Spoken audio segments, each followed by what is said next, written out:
Okay, it looks like we had some technical difficulties. Can you all see me now? Okay, there we go. Okay. Yay, I see a thumbs up. Oh, I'm so sorry. I had entered webinar, but for some reason it still had me backstage. So welcome everyone. I am Wendy Hernandez. I will be presenting tonight, and I am with the Office of Fresno County Superintendent of Schools, and I am the P3 Alignment Executive Leadership Coach. I take care of everything that has to do with universal pre-kindergarten, and I'm so excited to be here with you this evening. So I was presenting along, so let me share my screen and go back to the beginning. All right. So we'll be talking tonight about meaningful maker space here at school. And if you could, I just want to make sure that you all can see my slides. If you can let me know in the chat that you can see. Yes, great. Just making sure our technology is working.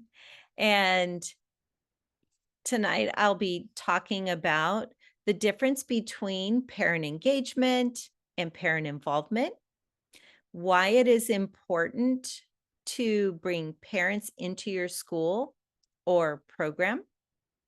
We'll look at an actual example from a school where I was a principal.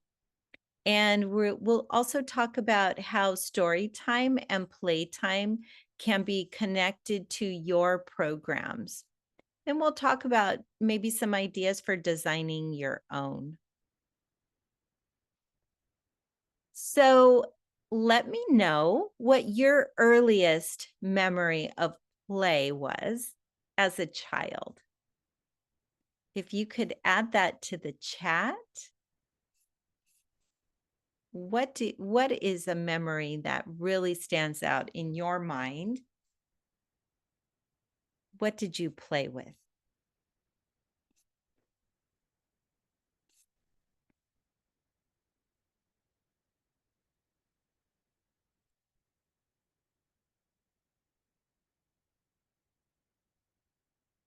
Looks like lots of outdoor play, dolls, Barbies, with your brothers and sisters. You know, it's so fascinating. I have asked this question in different presentations with different groups of people, and the majority of folks all share about playing outside and playing in the dirt. Those seem to be some of the most popular answers when it comes to memories of play. And that is really interesting. And if you ever ask people this question in a group, I will let you know that everyone is smiling when they're talking about play. They are literally smiling, and their gestures are so positive when they think about their memories of play.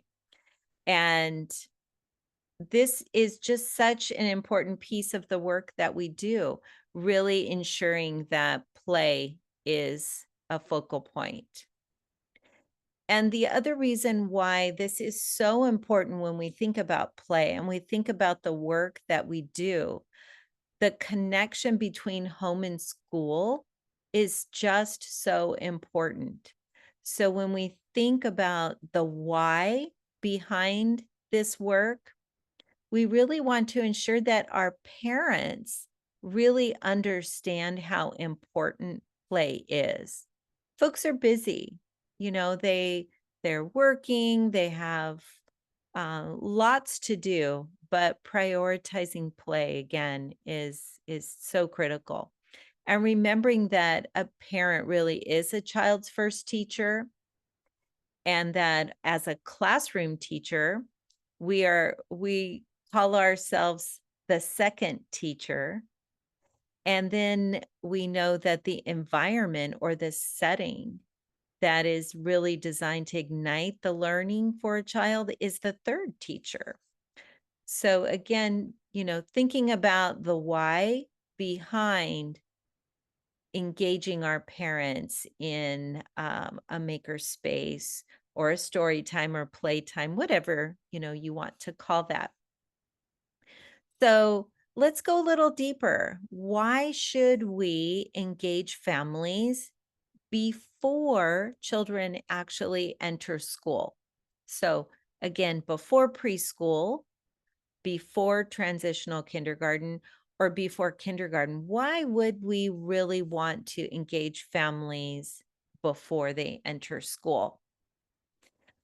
Well, most yeah, please answer. What are some ideas that you have?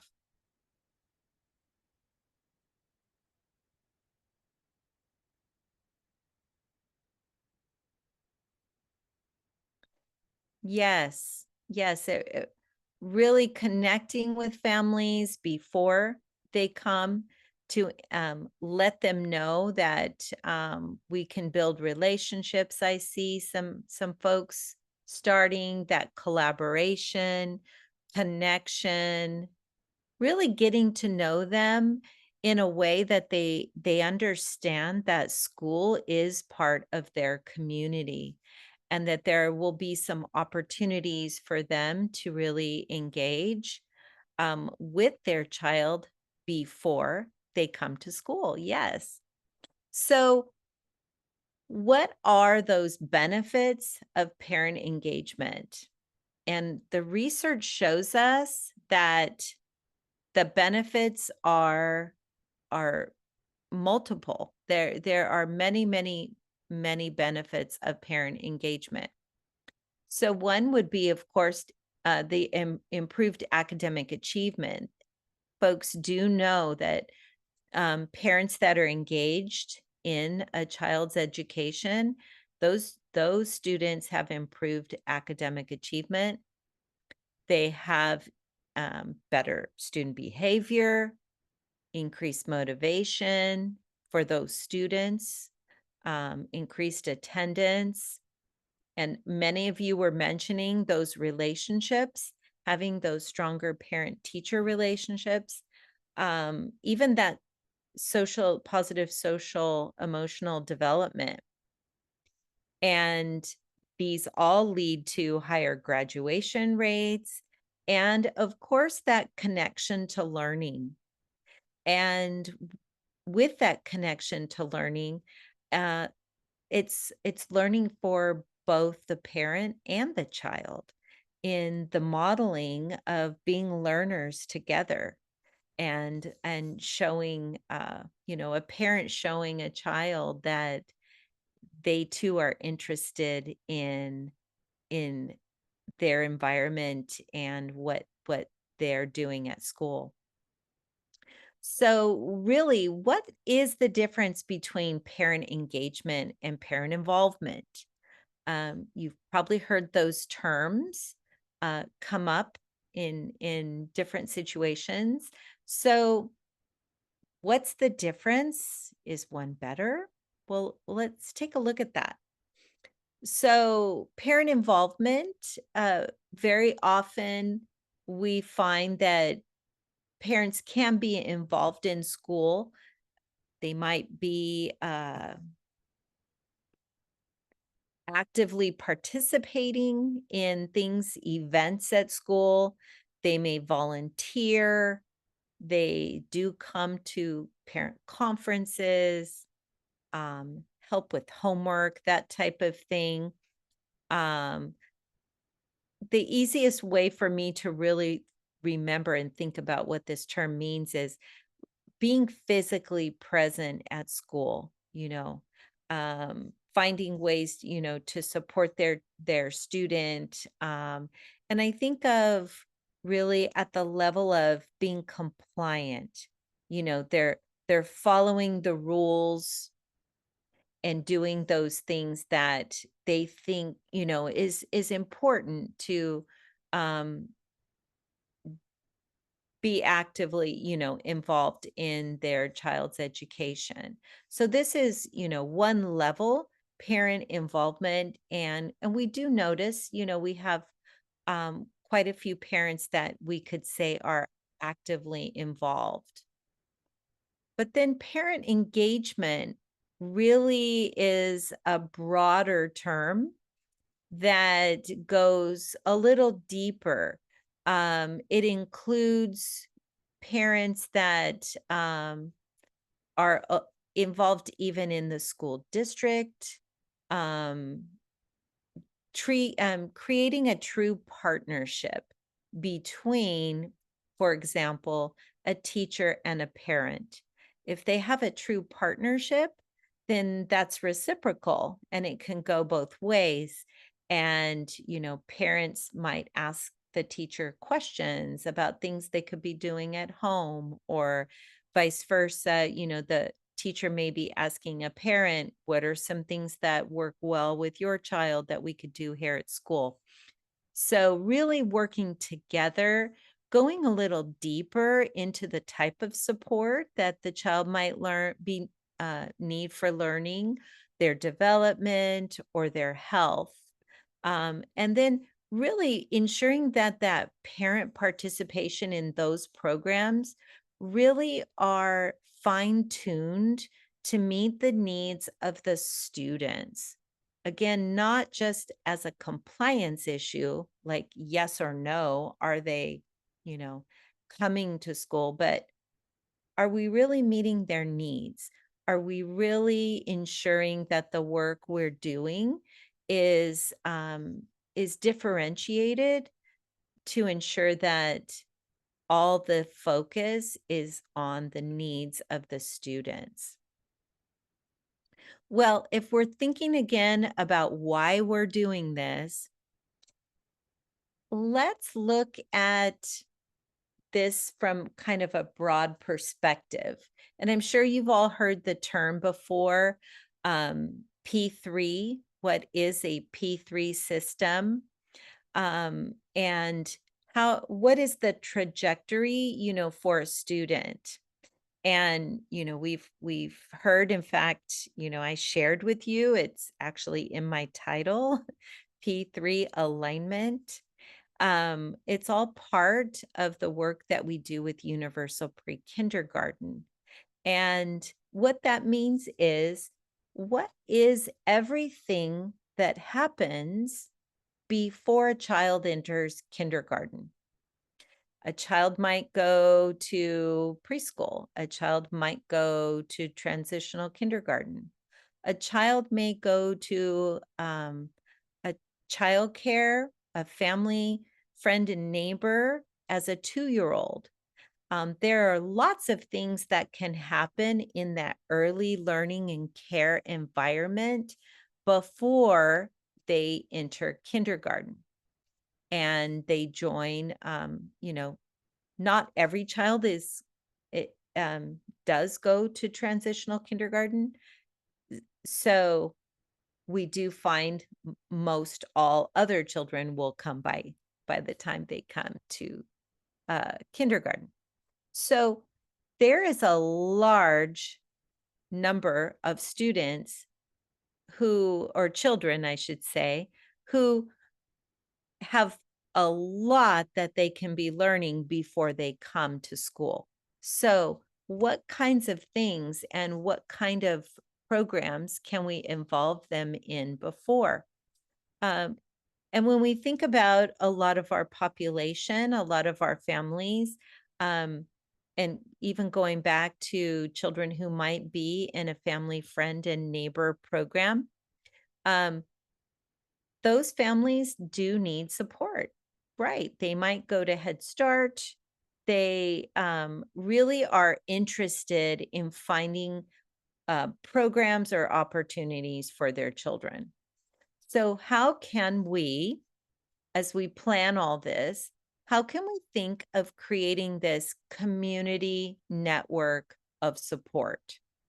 How can we find a way to support the needs of our families before they come? Well, I'm going to share what we did at a school where I was the principal. The school where I was had it was a very rural school, and there were the majority of our students were multilingual learners. 87% were multilingual learners. In the K-12 system, we call them English learners. And we had 99% of our children were eligible for free lunch. And we had on our school site, we had a preschool, a TK, kinder through 6th grade. That was what we had available. And so what we did was we realized we had a lot of parents who were very interested in being a part of their child's education, but they really didn't feel like they had a voice. And when I came to the school and I started as principal, I realized that they were very used to people doing things to them and not used to people doing things with them, and really finding out what their needs were and what they really wanted. So I started this coffee with the principal, and we I baked for them the first time. I baked the, I'm a baker, so I had to cook for them, and we had coffee and we sat, and there was no agenda for that meeting. It was clearly just finding out what they needed, what they wanted. And in that discussions, one thing came up. They really wanted to learn more about what they could do with their own children who were not yet school ready. And so I let them know I was going to be talking with our team, and we were going to come up with a plan on what we could do to bring them into our school, and find a way to support the families. So the next thing we did was we got together, our whole staff came together, and we came up with first the location that we would create room for. Um well we had two things. One was the play group, and we called it playtime, and it really turned into a maker space, and I'll get to that. Um, but the other really important piece was we coordinated this with our school librarian and our preschool teacher, our TK teacher, and our kindergarten teacher. Because what we did was all the themes that were going on in those classrooms, we made sure we carried on that same theme with our school librarian and also into our maker space.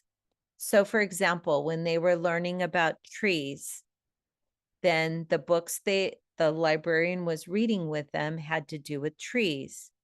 And then some of the things that we had for them in the maker space also had to do with trees, and they were connected again to the work that the preschoolers were doing and the TK students and the kindergarten students.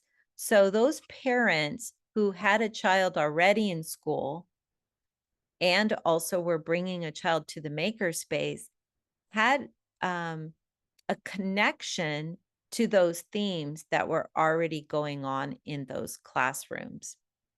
Then, so we worked on that structural piece, making sure we had a space, making sure we had all of the the toys, we had a kitchen, we had um, all of a lot of things that you would see in a maker space available in that room. And what we did a lot of was sharing some of the materials we had from preschool and brought those into this space.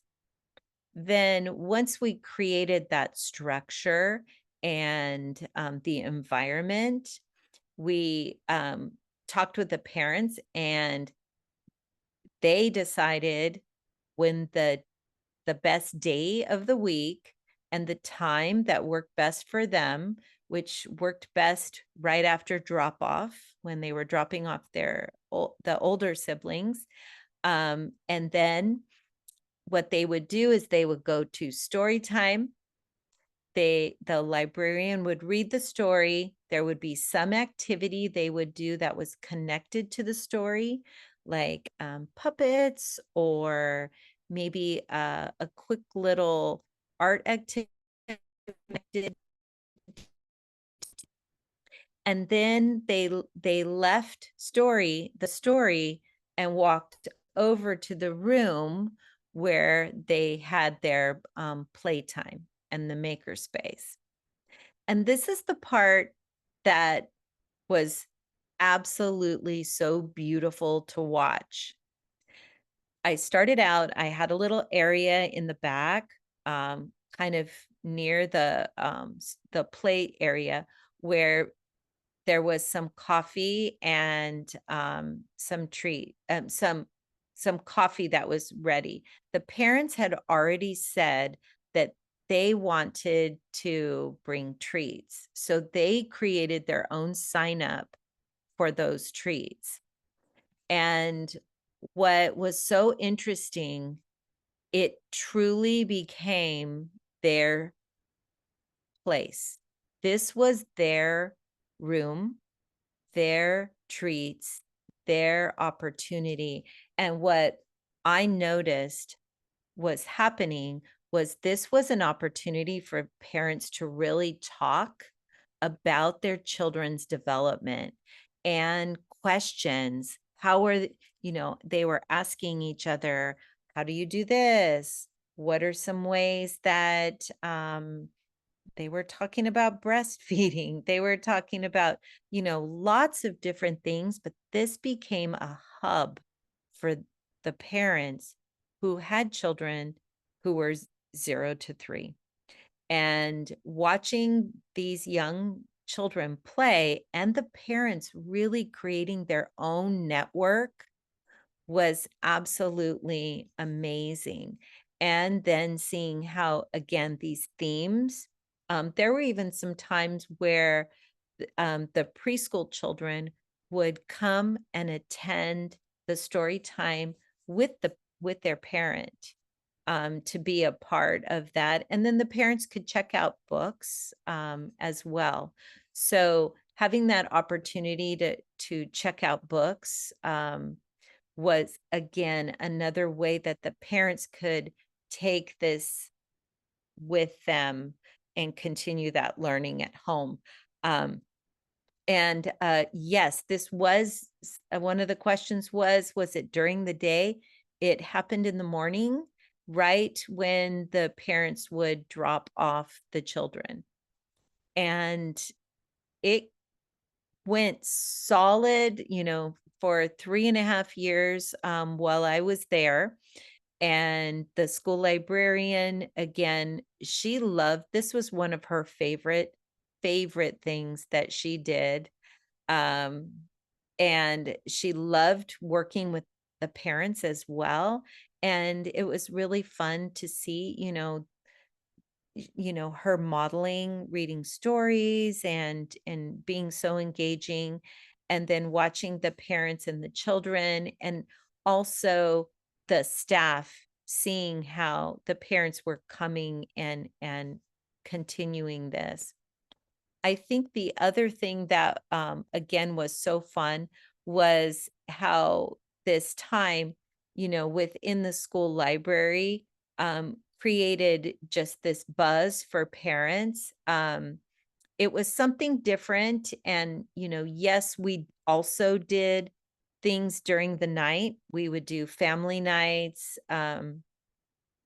different activities to bring families in for those evening events. We had some cooking classes, we had parenting classes, a lot of those things. But what we found, this 0 to 3 population of children, most of all these moms were home.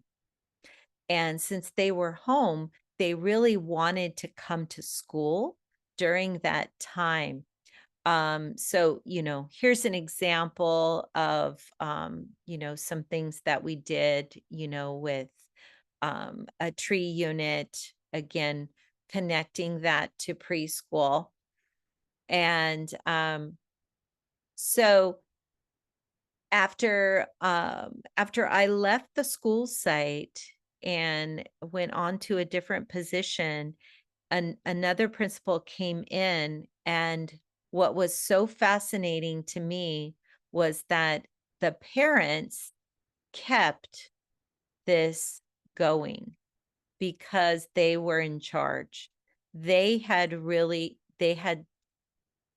done so much to create this amazing, well, we helped create the environment, etc., but they knew that this play group time was just so important that it continued. It absolutely continued. And again, it helped parents understand that the school environment is welcome for them as well before their children enter school. And it really did help extend that learning to their homes in a way that it really helped build um, that connection. And here's just a little example. Here's a picture of our team. That's me in the football uniform. And this amazing team was very hardworking, and they did some amazing work.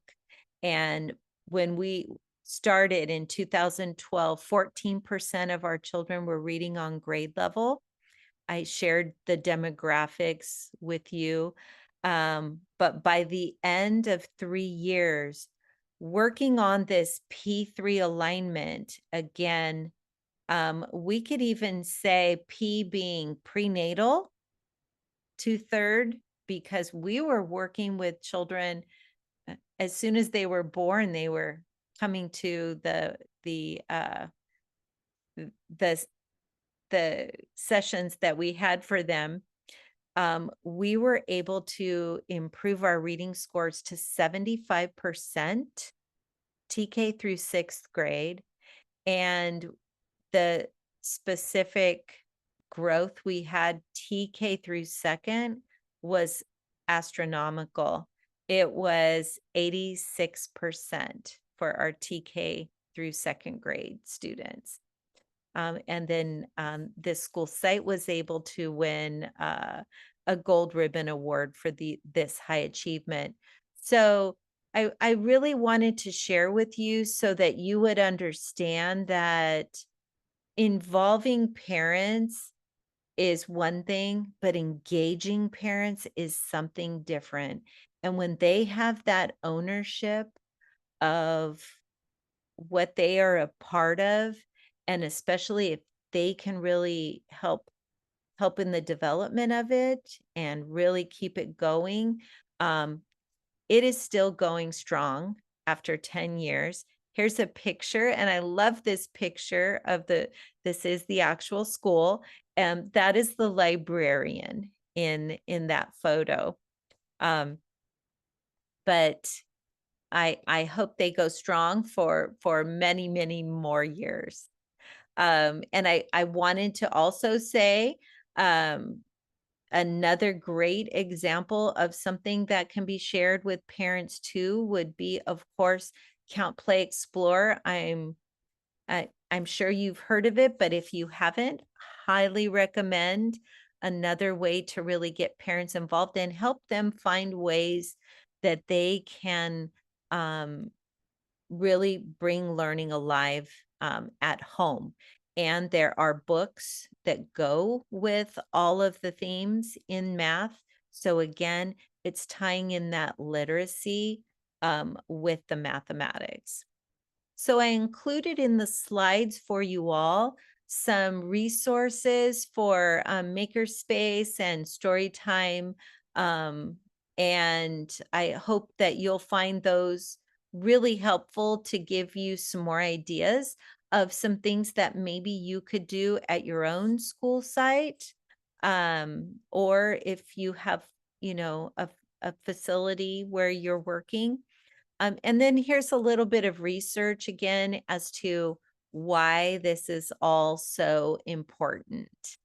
But I wanted to give time for questions. It looks like we have a little bit of time for questions. And I wanted to make sure that I'm going to share a link that has it's our web page, and on the web page, let's see, on this web page, it has a way for you to get a hold of me. Also, I have a Padlet on the web page that has more resources if you're interested. Um, but thank you so much for attending. And again, if you have any questions, um, you can go ahead and add those into the chat.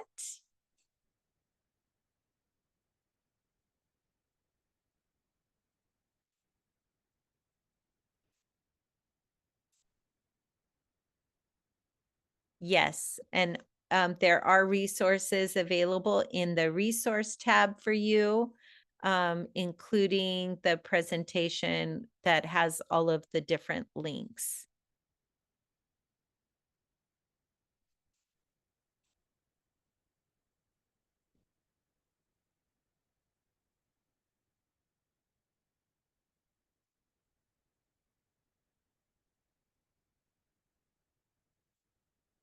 Okay, one question is, what was the most popular story time topic?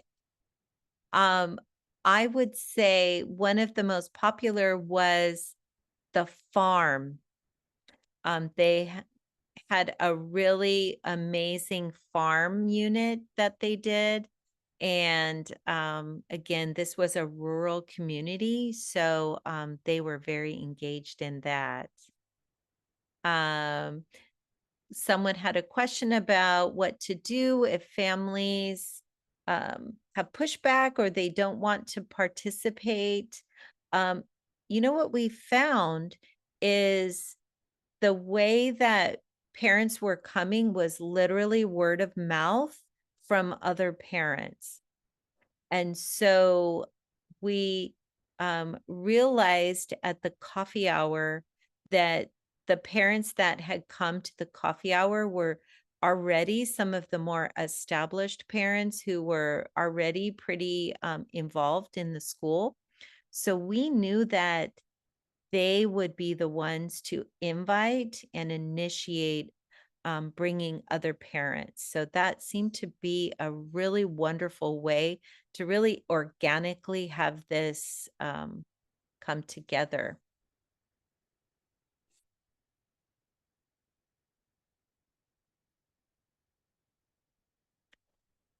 Someone had a question about how to get a certificate. I think if you go in on the very top of your links, it gives direction on that.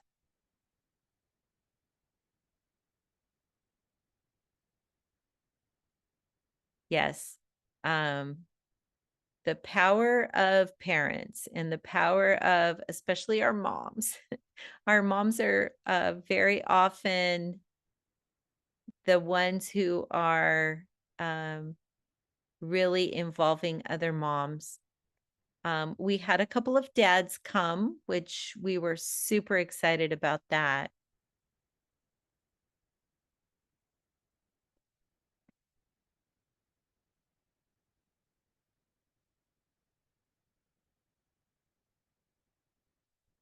I'll add the link one more time.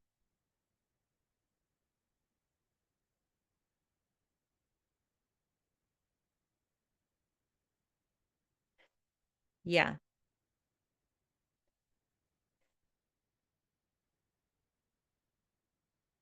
So the link I'm sending, um, that I'm putting in the chat right now, that is the link to our web page.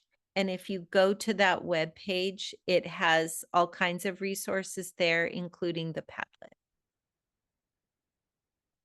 I believe it's also in the resource section of this webinar.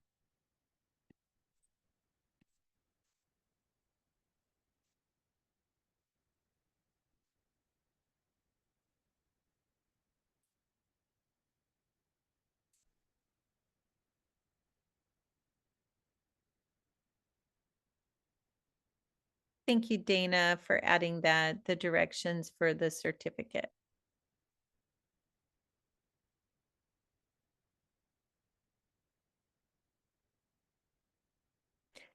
One of the questions asking about, sometimes parents not wanting to participate because they have more children and they're yes, literally running all around.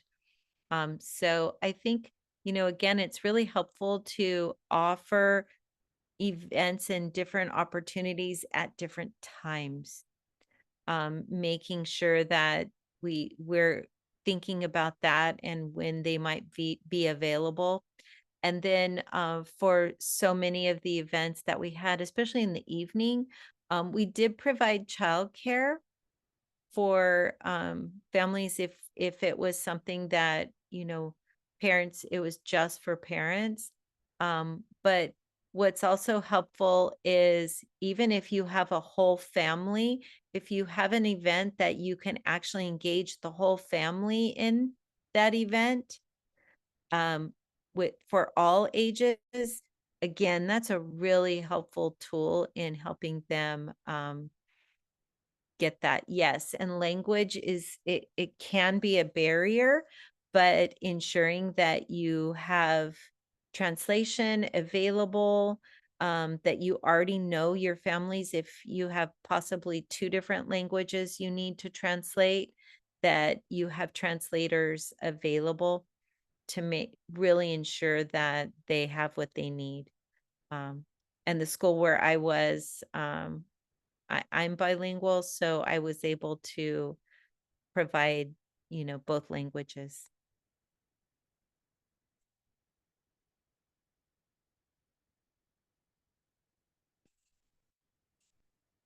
I'm glad you're asking about the barriers because if you can identify those barriers, then you can strategically plan for ways to um, overcome those. What tools do you need to ensure that that you can just knock those barriers down and find a way to overcome that.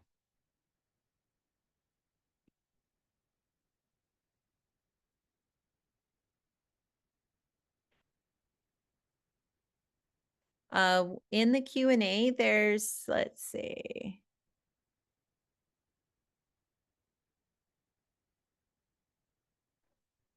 Someone is asking about sign language. Um, I I didn't have any resources on that, but that that if you have families that need that, that would definitely be an important one. Surveys, I believe those two would be across the top. Um, yes. So the link is across the top if you go into the link in the lobby, there's an end of event survey. Thank you, Dana. Thank you all for attending. It was wonderful to meet you all. All my best to you as you engage parents in all of your programs.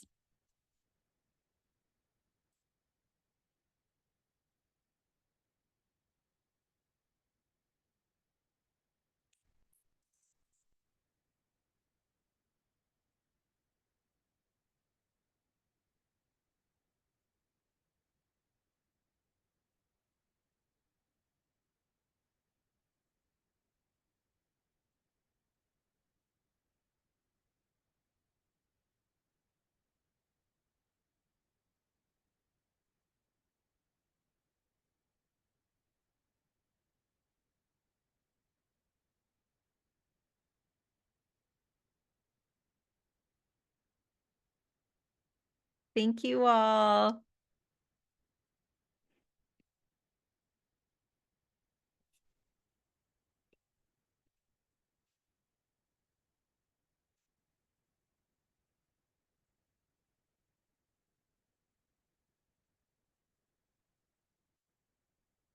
I believe you're going to be going back for a closing.